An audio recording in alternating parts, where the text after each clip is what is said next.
Coventry is a heck of a story, Simon, isn't it? Yeah. Because their fans at one stage were homeless. They had to travel to go and watch the team. They didn't like their owner, Sisu. They weren't having them at all. This was a hedge fund that they didn't think had a long-term interest in the football club. And now for Coventry to come from the ashes and look like they're going to progress to the Premier League, it is a phenomenal tale, and it's where they should be, isn't it? Because this is a club with proud history. Well, it's not where they should be, because no one should be anywhere besides where they actually merit being. And they've had their challenges. I mean, Doug King, who bought the majority shareholding in Coventry in January, must be thinking all the Christmases have come at once. He must be thinking this is an easy gig. I've just arrived in the door, and 4 months later, my team are in the playoff final. Whereas Sisu, struggled and toiled and made it bleeding difficult for themselves and made a mess of it for the best part of 18, 19 years. Thought a straightforward, easy investment was a flip to get back into the Premier League and make a few quid as a hedge fund. That paid out for them. Look, you look at the beginning of the season, you look at Mark Robins. First of all, I liked the interview he did yesterday. I thought it was a really good interview, very solid, sensible, not getting carried away with it all, no hyperbole. Yeah. Talked about his players, talked about the reality of the fan base and how important they were, and talked about the structure of what he was doing, just sensible, not getting carried away with Joby McElhenney and Robson Carnew's, superlatives, just basically hard work, basic principles of getting ourselves together, good players doing good things. So I like that. They've overcome the adversity, bottom of the league after 7 games. Stacking up games in terms of not being able to play anywhere because they had no pitch to play on because it was used for the Commonwealth Games. All of that came to the fore. Yet it shows you when you've got sensible management that doesn't allow itself to be affected by outside excuses, you can get things together. Yeah. All of the teams in that playoff group, all of them achieved something quite splendid at times. Sunderland, after coming back from being asleep and being in a coma for the last 4 years, metaphorically, have got themselves into a position now where they're back in close to the big league. Middlesbrough with Carrick, that I tipped not to be the right appointment.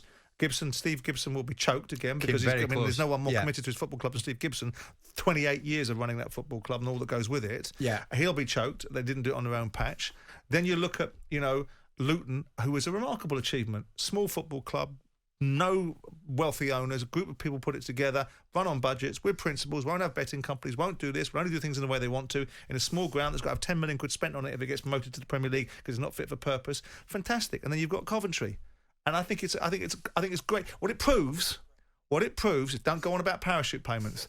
Don't go on about the fact that the pyramid doesn't work. Go on about the fact that if you've got a good football club run by good people that have got good managers and a good honest group of players, you can get to the Premier League. Well, that's right. Ashley, a Coventry fan's waiting to speak to us. A lot of questions coming in for you, Mr. Jordan. You're not gutted now you didn't invest in Coventry? You pay your money, take your choice. What does that mean? Yes, you are gutted. No, I'm not gutted. It's just that, I decided that it wasn't for me because it was too many. What did that mean? Because you sometimes you do and sometimes you don't. You are fuming. If they get to the Premier League, you've missed out. Of course I'm not. I didn't miss. You can't. It's another massive deal you you could have had. What you didn't put in the middle, and you can't win the same. And I advise you to get involved in that. No. I advised myself that I wanted to get as far away from you as possible, and I'd end up running anything rather than being on the show. But Coventry wasn't the opportunity. Ashley's a big Coventry fan, Simon. Ashley, should Simon rightly be a bit downbeat that he didn't get involved in your football club? Oh yes, definitely. He should have put his money where his mouth was. I reformed the specials. They came from Coventry. That'll do. Yeah, he's my cousin. He was Terry Hall. Oh, was he? Yeah, he was my cousin. Very sorry for your loss. Yeah, it's all right. Okay. Ashley, thanks for joining us. What does this mean to you guys? You're going to Wembley.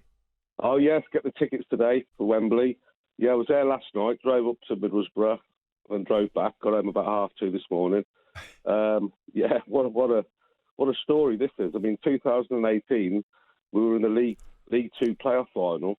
We got to the Checker Trade final. Then we won the League One, all in the space of about 5-6 years. And I think Robinson's done fantastic with the squad he's got. Yeah. All the injuries we've had. Hopefully we can keep Big Vic and Gus Hamer. Yeah, see where we go from there. I was at that Checker Trade final. You guys will take how many fans to Wembley? We'll take about 37,000. Well, that's how many tickets we got. That's fantastic, isn't it? So what do you think? Are you heading back to your rightful home? Simon says, no, you only get there if you merit getting there, and he's absolutely right on that. But is it Coventry's time, Ashley? Hopefully. But Luton are a good team. Yeah, Luton are a good team. I think we'll beat them. I really do. Because it's a big pitch. They play on a little pitch. I just think we'll beat them.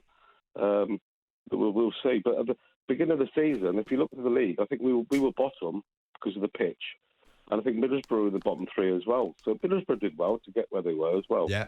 Well done getting your hands on those tickets for the final. I'll be there. Good luck when it comes to you taking to the field against Luton. Thanks so much for joining us, Ashley. It's a great story. Coventry and Luton will contest the Championship playoff final at Wembley, not this weekend, but next.